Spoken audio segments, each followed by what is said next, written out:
Hi good morning all of you first years. So ఈరోజు మనము తెలుగుకు సంబంధించినటువంటి ఉపవాచకం కథాలహరి. సో దాంట్లో మొట్టమొదటి లెసన్ గొల్ల రామవ్వ. గొల్ల రామవ్వ అనేటువంటి పాఠ్యాంశం మనం చూడబోతున్నాం. కవి పరిచయానికి సంబంధించినటువంటి అంశాన్ని మనం ఇప్పుడు చూస్తాము. దాంట్లో నుంచి మీకు ఒక్క మార్పు కూడా రాలేదు. జస్ట్ మీ నాలెడ్జ్ కోసం మాత్రమే అది వినండి, ఓకేనా? మనకు సంబంధించినటువంటి పాఠ్యాంశాన్ని కొంచెం జాగ్రత్తగా వింటే ఖచ్చితంగా మనకు క్వశ్చన్ ఆన్సర్స్ రావడానికి అవకాశం ఉంటుంది, మనం స్కోర్ చేయడానికి అవకాశం ఉంటుంది. ఇక్కడ మాత్రం కవి పరిచయం అనేది మనకు ఐపీ పర్పస్లో రాదు, బట్ ఈ పాఠ్యాంశం రాసినటువంటి కవి గురించి మనం చెప్పుకోవాలి కాబట్టి ఇక్కడ చెప్తున్నాం. ఇది ఒకటి మనము గుర్తుపెట్టుకున్నాం. సో గొల్ల రామవ్వ రచయిత పేరు పాములపర్తి వెంకట నరసింహారావు. పాములపర్తి వెంకట నరసింహారావు. మరి పాములపర్తి వెంకట నరసింహారావు గురించి కూడా మనకి అంతైతే కొంచెం తెలిసి స్కూల్ బుక్స్ లో మనము చదువుకున్నాము. ముఖ్యంగా అతను ఏ ప్రాంతానికి చెందినవాడు అంటే మన తెలంగాణ ప్రాంతానికి చెందినటువంటి కవి.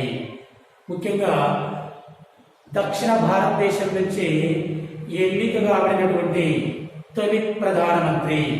దక్షిణ భారతదేశం నుంచి, మన భారతదేశం చూసుకుంటే ఉత్తర భారతం దక్షిణ భారతం అని చెప్పుకుంటాం చరిత్రపరంగా చెప్పుకున్నట్లయితే. సో అందున దక్షిణ భారతదేశపు మొట్టమొదటి ప్రధానమంత్రి ఎన్నిక కాబడినటువంటి ప్రధానమంత్రి ఎవరంటే పాములపర్తి వెంకట నరసింహారావు.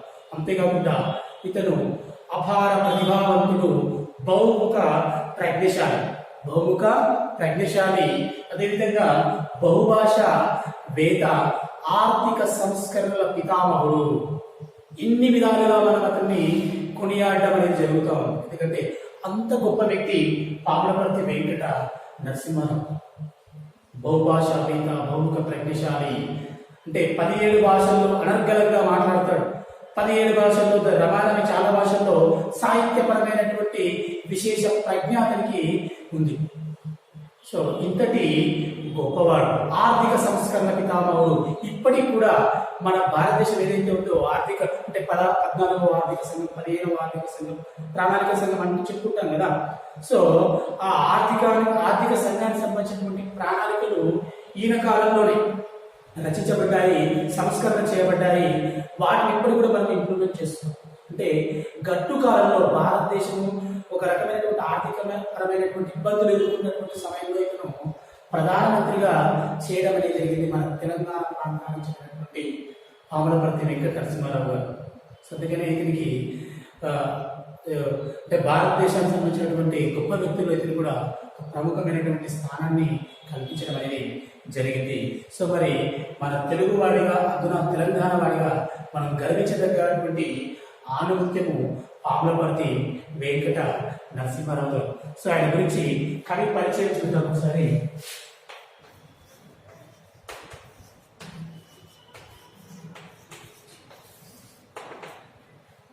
మరి పాములపర్తి వెంకట నరసింహారావు గారు ఎక్కడ పుట్టాడు అంటే వరంగల్ జిల్లా లక్నేపల్లి గ్రామం. ఇక్కడ వరంగల్ జిల్లా లక్నేపల్లిలో జన్మించాడు. డేట్ ఎప్పుడంటే జూన్ 21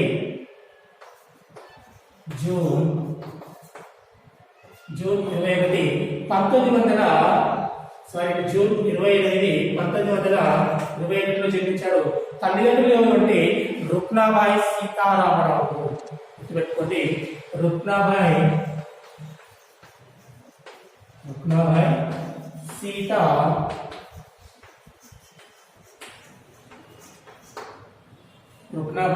సీతారామరావు. జన్మనిచ్చిన తల్లిదండ్రులు రుక్నాబాయి సీతారామరావు. వరంగల్ జిల్లా లక్నేపల్లి గ్రామంలో జన్మించారు రుక్నాబాయి సీతారామరావు దంపతులకి జూన్ 28, 1921. అయితే ఇతను తన 3వ ఏటనే అంటే తనకు 3 సంవత్సరాల వయసు ఉన్నప్పుడే దత్తత వెళ్ళడం అనేది జరిగింది. ఇతన్ని దత్తత తీసుకోవడం అనేది జరిగింది. ఎవరిని? పాములపర్తి వెంకట నరసింహారావు గారిని. మరి తీసుకున్నది ఎవరు అంటే పాములపర్తి రంగారావు. కరీంనగర్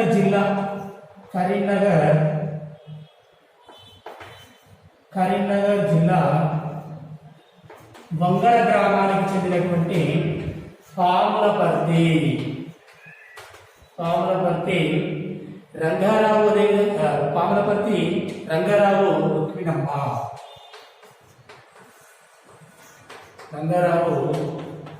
రుక్మిణమ్మ పాములపర్తి రంగారావు రుక్మిణమ్మలు దత్తత తీసుకోవడం అనేది జరిగింది. సో ఆ విధంగా ఆయనకి పాములపర్తి అని నామం ఇంటి పేరు రావడం అనేది జరిగింది. సో కరీంనగర్ జిల్లా వంగర గ్రామానికి అంటే భీమదేవరపల్లి మండలం వంగర గ్రామానికి చెందినటువంటి పాములపర్తి రంగారావు రుక్మిణమ్మలు దత్తత తీసుకోవడం అనేది జరిగింది. సో ఆయన విద్యాభ్యాసం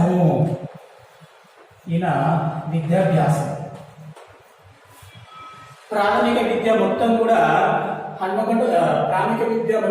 వరంగల్లోనే జరిగిపోయింది. ఆ తర్వాత హన్మకొండలో ఇంటర్మీడియట్ మీరు ఏదైతే ఇప్పుడు చదువుతున్నారో అది హన్మకొండలో జరిగింది. ఇక్కడ ఇది హన్మకొండ. ప్రాథమిక విద్య ఉన్నత విద్య మొత్తం వరంగల్ ప్రాంతంలోనే జరిగింది. ఇంటర్మీడియట్ విద్య అనేది హన్మకొండలో. అదేవిధంగా బిఎస్సి డిగ్రీ అనేది బిఎస్సి బిఏ బీకామ్ ఇవన్నీ కూడా జనరల్ కోర్సెస్ డిగ్రీలో. సో బిఎస్సి అనేది పూణేలో ఎక్కడ చదివారు? ఇక్కడ బిఎస్సి బ్యాచిలర్ ఆఫ్ సైన్స్ పూణేలో చదవడం అనేది జరిగింది. ఆ తర్వాత ఉస్మానియా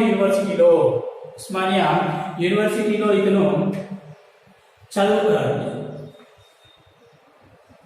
ఇంటర్మీడియట్ హన్మకొండలో చదివిన తర్వాత పూణేలో బిఎస్సి చదివాడు. అదేవిధంగా ఉస్మానియా విశ్వవిద్యాలయంలో కూడా చేరడం అనేది జరిగింది హైయర్ ఎడ్యుకేషన్ పరంగా. సో అక్కడనే వందే మాతర ఉద్యమంలో పాల్గొన్నాడు. ఏ ఉద్యమం? వందే మాతర ఉద్యమం. అంటే ఇండిపెండెన్స్ పీరియడ్ స్వాతంత్రోద్యమ కాలంలో వందే మాతర ఉద్యమంలో పాల్గొని ఉస్మానియా యూనివర్సిటీలో చదువుకున్నటువంటి ఆ రోజుల్లోనే మరి ఈ విధంగా ఉద్యమంలో పాల్గొన్నందుకు ఆనాటి గవర్నమెంట్ ఏం చేసిందంటే నిషేధానికి గురి చేసిందంటే ఇక్కడ నువ్వు చదువుకోకూడదు, ఇటు నుంచి నువ్వు వెళ్ళిపో అనేసి ప్రభుత్వం అతన్ని అటు నుంచి వెళ్ళగొట్టడం అనేది జరిగింది. సో మరి దాంట్లో భాగంగా మరి ఏం చేశారంటే ఆ ఉస్మానియా యూనివర్సిటీ నుంచి బయటికి వెళ్ళేసి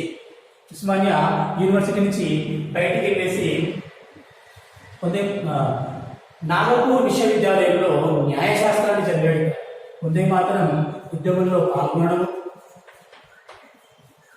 నిషేధనకు గురయ్యాడు. ఎందులో నుంచి ఉస్మానియా యూనివర్సిటీ నుంచి నిషేధన గురి కావడం అనేది జరిగింది. సో ఆ తర్వాత ఇతను నాగపూర్లో న్యాయశాస్త్రం గుర్తుపెట్టుకున్నా న్యాయశాస్త్రము నాగపూర్లో న్యాయశాస్త్రం అంటే ఎల్ఎల్బి. సో ఎల్ఎల్బి చదవడం అనేది జరిగింది. ఆ తర్వాత కొంతకాలము న్యాయవాద వృత్తిని చేపట్టడం అనేది జరిగింది. లాయర్గా కొంతకాలము ఆ విధంగా జరగడం అనేది జరిగింది. సో నాగపూర్ న్యాయశాస్త్రం చదివిన తర్వాత మరి ఇతని యొక్క అపారమైనటువంటి ప్రజ్ఞతోటి ఇతనికి రాజకీయాల్లోకి రావడం అనేది జరిగింది. సో దాంట్లో భాగంగానే తన రాజకీయ గురువు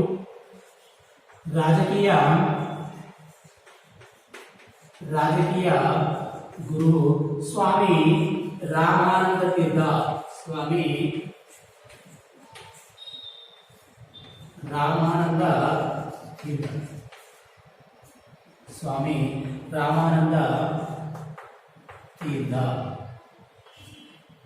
రాజకీయ గురువు స్వామి రామానంద తీర్థ.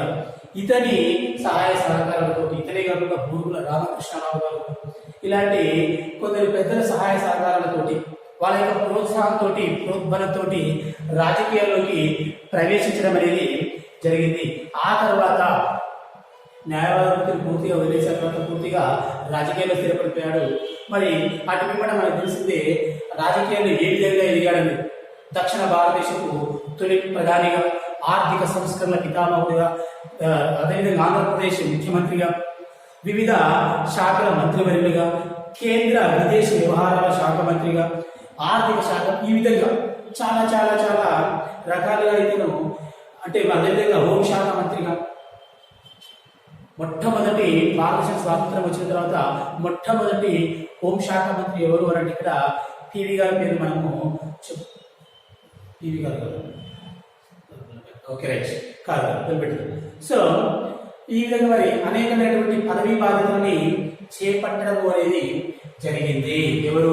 పివి నరసింహారావు గారు.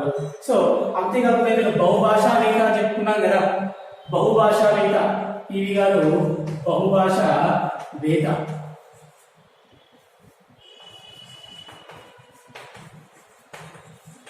బహుభాషావేత్త అంటే సుమారుగా 17 భాషల్లో అనర్గళంగా మాట్లాడగలడు. 17 భాషల్లో అనర్గళంగా మాట్లాడగలడు. అంతేకాకుండా అనేక భాషల్లో సాహిత్యమైనటువంటి పట్టు అతనికి ఉంది. సాహిత్యమైనటువంటి పట్టు అంటే ఆ భాషకు సంబంధించినటువంటి దాంట్లో రచన చేసేటువంటి సామర్థ్యము, అంతటి సామర్థ్యాన్ని కూడా ఇతను కలిగి ఉన్నాడు పాములపర్తి వెంకట నరసింహారావు గారు. మరి మచ్చుకు కొన్ని భాషలు ఇక్కడ రాస్తాను. Telugu, English, Urdu, Hindi, Marathi, Kannada, Spanish, French. So ఇలా చాలా భాషలు, ఇలా అనేకమైనటువంటి భాషల్లో ఇతను సుప్రసిద్ధుడు. అదేవిధంగా సాహితీవేత్త కూడా, బహుభాషావేత్త, అదేవిధంగా సాహితీవేత్త.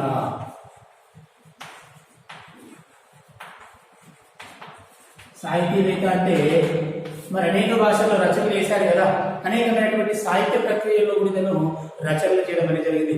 నవలా ప్రక్రియలో రచన చేశాడు, కథా ప్రక్రియలో రచన చేశాడు, ఆత్మకథా ప్రక్రియలో రచన చేశాడు, అనువాద ప్రక్రియలో రచన చేశాడు, సాహిత్య పీఠికా ప్రక్రియలో రచన చేశాడు, అనేకమైనటువంటి ఖండకావ్యం. ఇవన్నీ సాహిత్య ప్రక్రియలు.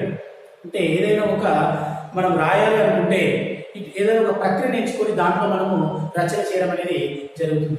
ఖండకావ్యమైనటువంటి ప్రక్రియలో కూడా రాయడం అనేది జరిగింది.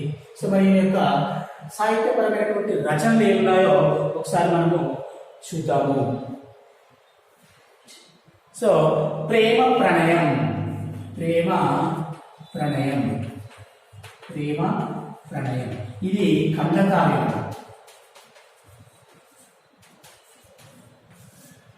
ఇది ఖండకావ్యము అంటే ఇది ఒక సాహిత్య ప్రక్రియ. ఖండకావ్యం అనేది సాహిత్య ప్రక్రియ. ఫర్ ఎగ్జాంపుల్ సింపుల్ గా ఏముండదండి, శతకము అనేటువంటిది ఒక సాహిత్య ప్రక్రియ.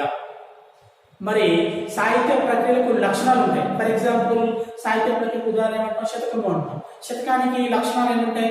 జనరల్ గా 100కు పైగా పద్యాలు రాయాలి, మకుట నియమం పాటించబడాలి, ప్రాస నియమం ఉండాలి. సో ఇలా కొన్ని దానికి క్వాలిటీస్ అనేవి ఉంటాయి. దీనికి కూడా కొన్ని క్వాలిటీస్ ఉంటాయి. ఖండకావ్యం అంటే సో అండ్ సో ఉండాలి. సో ఆ పద్ధతిలో రాస్తే దాన్ని ఖండకావ్యం అంటారు. దానికి ఏమైనా పేరు పెట్టుకున్నారు, ప్రైమరీ. సో అలా ఒక్కొక్క ప్రక్రియకు కొన్ని లక్షణాలు ఉంటాయి. కథ అనేది పాత్రలో నిడివి అనేది కొంచెం ఎక్కువగా ఉంటుంది, లెంతీగా సాగడం జరుగుతుంది, ట్విస్టులు అంతా పెద్దగా ఎక్కువగా ఉంటుంది. సో ఇలా కొన్ని ఏదైనా ఒక రస ప్రక్రియను కేంద్రంగా చేసుకుంటూ రచన చేస్తారు కథా ప్రక్రియలు. సో ఇలా నాయక ప్రాధాన్యంగా, నాయకి అంటే హీరోయిన్, నాయక అంటే హీరో, వాళ్ళ ప్రాధాన్యంగా సాగిపోతూ ఉంటుంది. సో పాత్రలు ఎక్కువగా ఉంటాయి. సో ఇలా కొన్ని లక్షణాలు ఉంటాయి, వాటిని కథా ప్రక్రియ. సో ఇలా అనేకమైనటువంటి ప్రక్రియలు, ప్రేమ ప్రణయము ఖండకావ్యం అనేటువంటి ప్రక్రియలో రచనలు చేయడం అనేది జరిగింది. అంతేకాకుండా ఈ ఆశు కవితలు కూడా చెప్పాడు. చందోబద్య వ్యాసాలు కూడా రాశాడు. ఎందులో అంటే తన యొక్క కాకతీయ పత్రికలో, కాకతీయ అనేటువంటి పత్రికను స్థాపించాడు. ఈ కాకతీయ అనేటువంటి పత్రికలో ఇతనే కొన్ని రచనలు చేశాడు, కొన్ని రచనలు రాయడం అనేది జరిగింది, కొన్ని వ్యాసాలు రాశాడు, చందోబద్య వ్యాసాలు రాశాడు. ఆసు కవితలు అంటే అప్పటికప్పుడు చెప్పేస్తుంటారు, అప్పటికప్పుడు ఫ్లోలో స్పాంటేనియస్ గా చెప్పేస్తారు. అవి గ్రంథస్థం కావు, అంటే ఎక్కడ రచించబడవు, ఒక గ్రంథంలా అవి రాయబడవు. అటువంటి కవిత్వాన్ని ఆసు కవిత్వం అంటారు. గ్రంథస్థం కానటువంటి కవిత్వాన్ని ఆసు కవిత్వము అనేసి చెప్తాడు అన్నట్టు ఇక్కడ. సో మరి కాకతీయ పత్రికలో తను జయ విజయ అనేటువంటి మారు పేర్లతో అనేటువంటి మారు పేర్లతో ఆ కలం పేర్లతో రచనలు చేయడం అనేది జరిగింది. ఆసు కవితలు చందోబద్ధ వ్యాసాలు కూడా రాయడం అనేది జరిగింది. సో మరి ఇంకా కొన్ని రచనలు కూడా చేశాడు. మరి మన పాఠ్యాంశం పేరేంటి? గొల్ల రామవ్వ.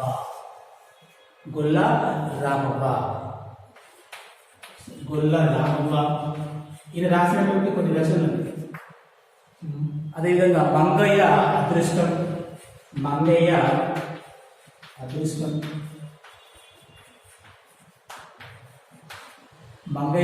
అదృష్టం. ఇవి కథలు ప్రస్తుతము లభిస్తున్నటువంటి కథలు. సో మరి గొల్ల రామవ్వ అనేటువంటి పాఠ్యాంశాన్ని మనం ఇప్పుడు చూడబోతున్నాం. ఇంకా ఇవే కాకుండా ఇంకా వేరే భాషల్లో కూడా రాయడం జరిగింది. ఈయన యొక్క ఆత్మకథాత్మక నవల ఏంటి అని అంటే ఇన్సైడర్.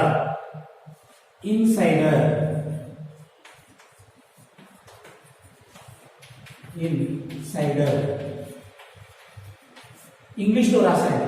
ఇంగ్లీష్లో ఇన్సైడర్ అనే పేరుతోటి ఆత్మకథా గ్రంథం. ఆత్మకథ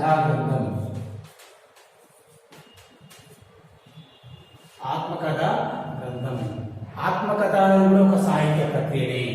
ఏంటి ఆత్మకథ అంటే? దీన్ని అంటారు, ఎవరి గురించి అయితే వాళ్ళు రాసుకుంటారో స్వీయ చరిత్రలు కూడా దానికి ఒక పేరండి.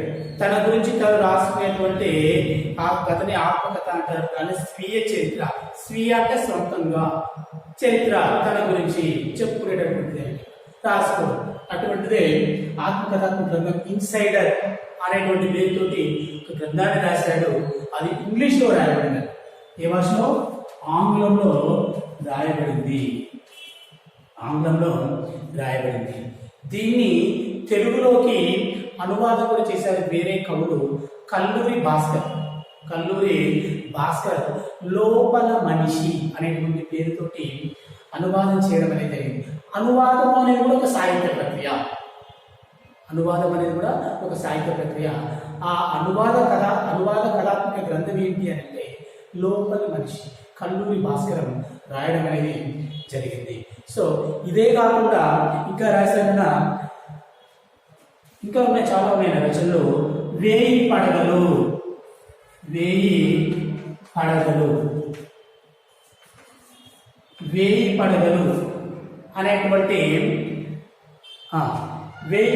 అనేటువంటి గ్రంథాన్ని విశ్వనాథ సత్యనారాయణ రాశాడు.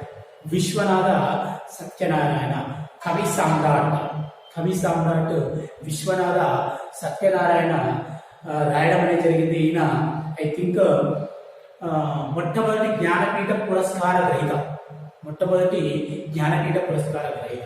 అంటే తెలుగు సాహిత్యంలో అత్యున్నతమైనటువంటి పురస్కారం ఏమిటి అని అంటే జ్ఞానపీఠ పురస్కారం.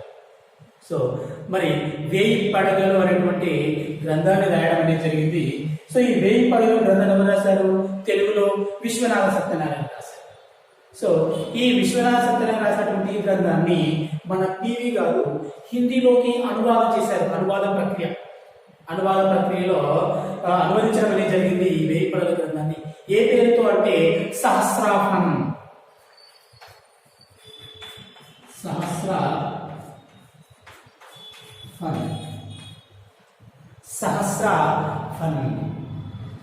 ఫన్ అంటే పడగ, సహస్ర అంటే వెయ్యి.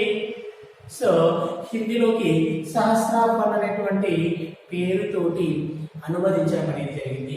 దీనికి గాను ఉత్తమ అనువాద ప్రక్రియగా కేంద్ర సాహిత్య అకాడమీ అవార్డు కూడా వచ్చింది.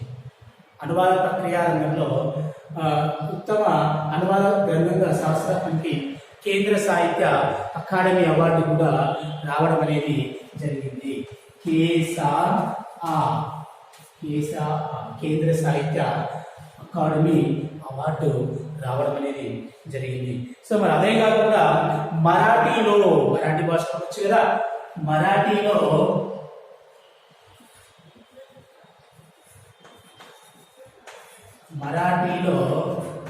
ఆప్తే అనేటువంటి నవల, మరాఠీలో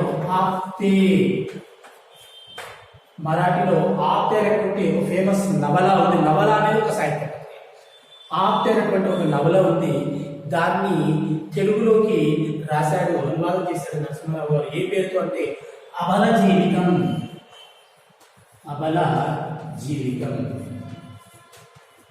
అబల జీవితం అనేటువంటి పేరుతోటి అనువదించడం అనేది జరిగింది. సో ఈ విధంగా అలానే కాకుండా దేశ విభజన కాలం నాటి, అంటే దేశ విభజన కాలం అంటే ఎప్పుడు వస్తుందండి? ఆఫ్టర్ ఇండిపెండెన్స్ కంటే ముందు కొంచెం చర్చలు అటు కూడా జరిగాయి. 1947 కదా మనకు ఆగస్టు 15 స్వాతంత్రం వచ్చింది.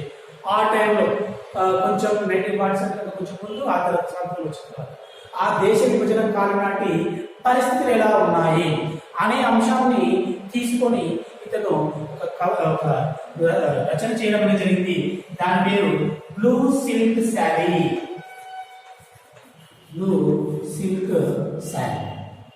సిల్క్ శారీ అనేటువంటి ఆంగ్ల కథను తెలుగులోకి అనువదించారు. అంటే మూల భాష ఎందులో రాశారు? ఆంగ్లంలో రాశారు. ఎందులో అనువదించారు? తెలుగులో అనువదించారు. బ్లూ సిల్క్ శారీ, దీన్ని తెలుగులోకి అనువదించడం అనేది జరిగింది. తెలుగులోకి అనువాదం చేశాడు. ఇది ఆయన యొక్క రచనలు. ఇంకా చాలా ఉన్నాయి, మనకు అవన్నీ కూడా ఇప్పుడు ఉన్నంత వరకు మనం చూసుకున్నాం. తర్వాత లేదు, మనకు అవసరం లేదు. సో ఇది బహుభాషావేత్త, సాహితీవేత్త, ఇన్ని రచనలు రాయడం అనేది జరిగింది. అత్యున్నతమైనటువంటి పురస్కారాలను కూడా పొందాడు. సాహిత్యపరంగా, రాజకీయ పరంగా ఒక ఉన్నతమైనటువంటి శిఖరాలను అనుభవించడం అనేది జరిగింది. అంతేకాకుండా ఇతన్ని శ్రీ వెంకటేశ్వర విశ్వవిద్యాలయం వారు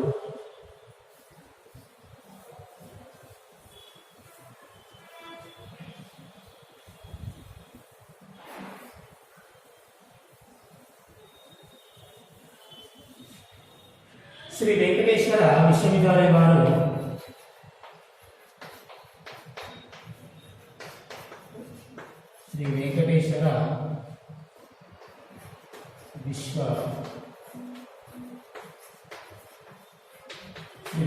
విశ్వవిద్యాలయం వారు డాక్టరేట్ బిరుదు ఇచ్చి సత్కరించడం అనేది జరిగింది. డాక్టరేట్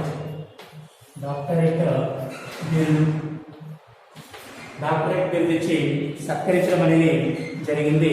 సో మరి ఇతన్ని గౌరవ ఆచార్యులుగా కూడా, అంటే ఆచార్యుల లక్ష్యం అన్నాడు, సాహిత్యపరమైనటువంటి ఆచార్యులుగా నియమించడం అనేది జరిగింది శ్రీ వెంకటేశ్వర విశ్వవిద్యాలయం వారు. అంతేకాకుండా ప్రతిష్టాత్మకమైనటువంటి జ్ఞానపీఠ పురస్కారానికి ఆ కమిటీకి అధ్యక్షుడిగా కూడా ఇతన్ని నియమించడం అనేది జరిగింది. సో మరి ఈ విధంగా రాజకీయాల్లో రాజనీతిజ్ఞుడిగా తనదైన ముద్ర వేసి సాహితీ లోకంలో అద్భుతమైనటువంటి సాహితీవేత్తగా కొనసాగి అపూర్వమైనటువంటి ప్రజ్ఞాశాలిగా, అదేవిధంగా ఆర్థిక సంస్కరణ పితామహుడిగా, దూరదృష్టి ఉన్నటువంటి మార్గదర్శక నేతగా, ఈ విధంగా పలు విధాలుగా గౌరవించబడినటువంటి మన తెలుగువాడైనటువంటి తెలంగాణ బిడ్డ ఆములపర్తి వెంకట నరసింహారావు ఈ విధంగా దేశానికి ఎంతో సేవ చేసి డిసెంబర్ 23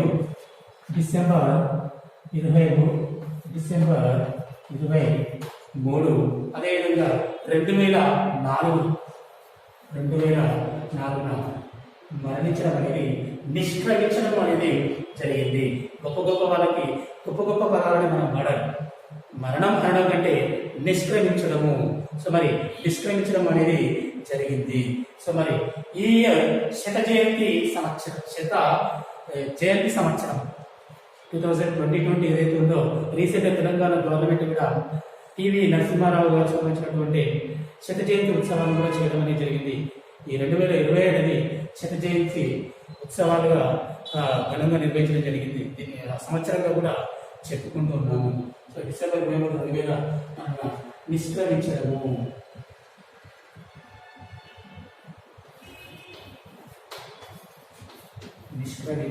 ఈ లోకం నుంచి నిష్క్రమించడం అనేది జరిగింది. మరి ప్రస్తుత పాఠ్యభాగము గొల్ల రామవ్వ ఎక్కడి నుంచి గ్రహించబడింది అంటే శ్రీమతి సురభి వాణిదేవి చీకోలు సుందరయ్య సంపాదకత్వంలో వెలువడిన గొల్ల రామవ్వ మరికొన్ని రచనల నుండి గ్రహించబడింది. సో ఎవరు అంటే ఇక్కడ ప్రస్తుత పాఠ్యభాగం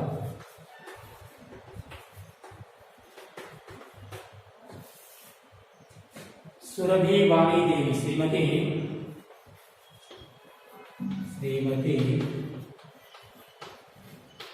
సురభి వాణిదేవి చీకోలు సుందరయ్య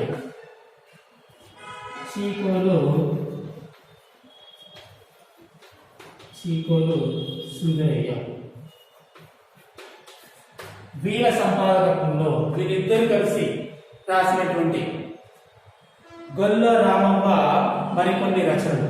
ఏంటది? గొల్ల రామవ్వ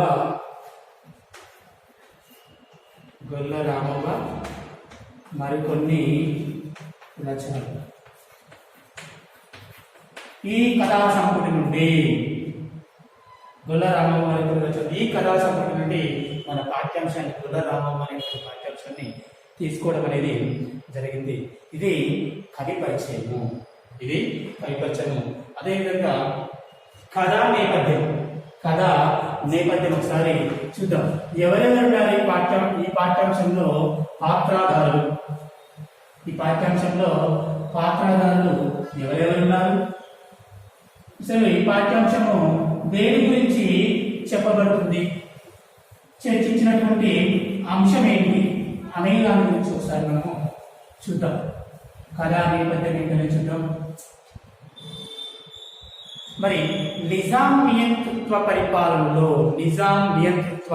నిరంకుశ పరిపాలనా కాలం నాటి సామాజిక స్థితిగతులు, ఆనాటి పరిస్థితులు, అంటే నిజాం రాజుకి వ్యతిరేకంగా ఏ విధంగా ప్రజలు కొనసాగించారు వాళ్ళ యొక్క ఉద్యమాలని, ఆ విముక్తి పోరాటంలో ఏ విధంగా పాల్గొన్నారు ప్రజలందరూ కూడా, ధనిక పేద అనేటువంటి తారతమ్యాలు లేకుండా మరి ఏ విధంగా ఎదిరించారు నిజాం పోలీసులని, అదేవిధంగా రజాకారులని, ఆ యొక్క ఘట్టం గురించి, ఆ అంశం గురించి ఈ యొక్క గొల్ల రామవ్వ అనేటువంటి పాఠ్యాంశంలో చర్చించబడుతుంది.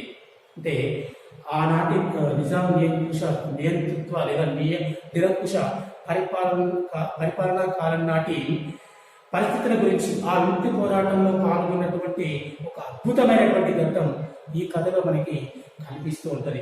అంతేకాకుండా మరి ఆ కాలంలో గొల్ల రామవ్వ అనేటువంటి ఒక వృద్ధురాలు ఏ విధంగా ఆ పోలీసులని, ఆ రజాకారులని ఎదిరించి ఒక యువకుడిని కాపాడడం అనేది జరిగింది, ఆ యువకుడి ప్రాణాలు నిలబెట్టడం అనేది జరిగింది అనేది మన పాఠ్యాంశంలో చర్చించుకోవడం అనేది జరిగింది.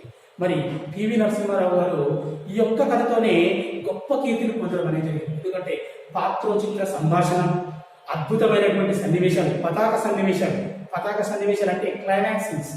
మన సినిమా చూసేటప్పుడు లాస్ట్కి క్లైమాక్స్ వస్తుంది కదా, ఫైటింగ్ చేసి ఎండింగ్ పడే ముందర, శుభం కార్డు పడే ముందర ఉంటుంది కదా సీన్స్, అదే రండి.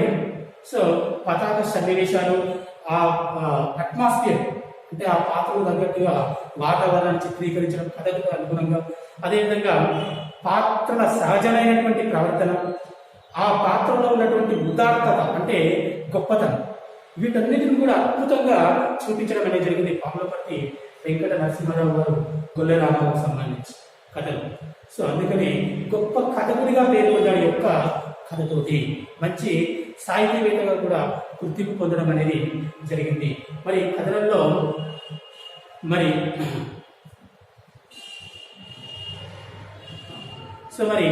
ఇక్కడ 1949లో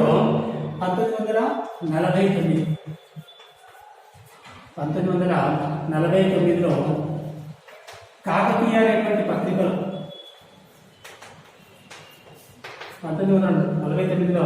జయ అనేటువంటి పేరుతో జయ అనేటువంటి కలం పేరుతో జయ అనేటువంటి మారు పేరుతోటి గొల్ల రామవ్వ అనేటువంటి కథ ప్రచురించబడింది అట. గొల్ల రామవ్వ అనేటువంటి కథ ప్రచురించబడడం అనేది జరిగింది. జయ అనేటువంటి కలం పేరుతో మారు పేరుతో గొల్ల రామవ్వ అనేటువంటి కథ ప్రచురించబడింది. ఇది ఒక సృజనాత్మకమైనటువంటి డాక్యుమెంట్. డాక్యుమెంట్ మీన్స్ నిజంగా జరిగినటువంటి చరిత్ర అనేది. సో ఆ విధంగా దీని గురించి పరిశీలనాత్మకంగా పరిశోధన చేసి రాయడం అనేది జరిగింది. దాన్నే డాక్యుమెంట్ అంటారు.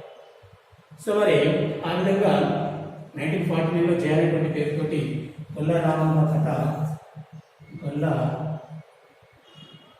కాకతీయ అనేటువంటి పత్రికలో కాకతీయ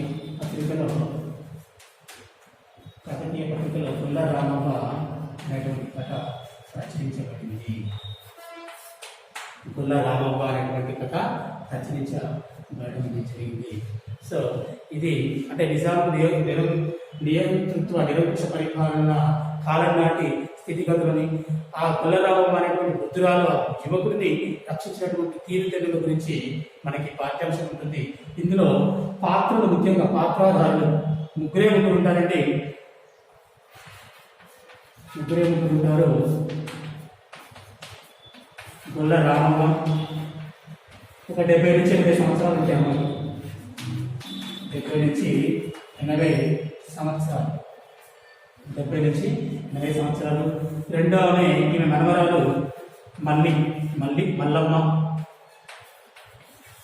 మల్లమ్మ. తను ఒక యువతి, ఒక 15 ఇయర్స్ 15 ప్లస్ 15 సంవత్సరాల పైన తనకు మ్యారేజ్ కూడా చేయడం అనేది జరుగుతుంది. సో అదేవిధంగా థర్డ్ యువకుడు ఇతను కూడా కొంచెం 20 ఇయర్స్ అలా ఉంటాడు. అందగాడు, చూడడానికి తెల్లగా మంచిగా ఉంటాడు. సో అంటే పాత్ర యొక్క స్వభావం గురించి చెప్తున్నాయి. అలానే అక్కడ మెన్షన్ చేయబడింది మన లెసన్. సో మరి ఈ యువకుడు 20 సంవత్సరాలు పైబడి ఉంటాడు. ఈ యువకుడిని ఎలా రక్షిస్తుంది అనేటువంటి దాని గురించి మనకి పాఠ్యాంశం ఉంటుంది. ఈ 3 పాత్రలే మనకి లెసన్లో తారసపడుతూ ఉంటాయి, కనిపిస్తుంటాయి. సో తర్వాతి క్లాస్లో మిగతాది చూద్దాం. థ్యాంక్ యూ అండి.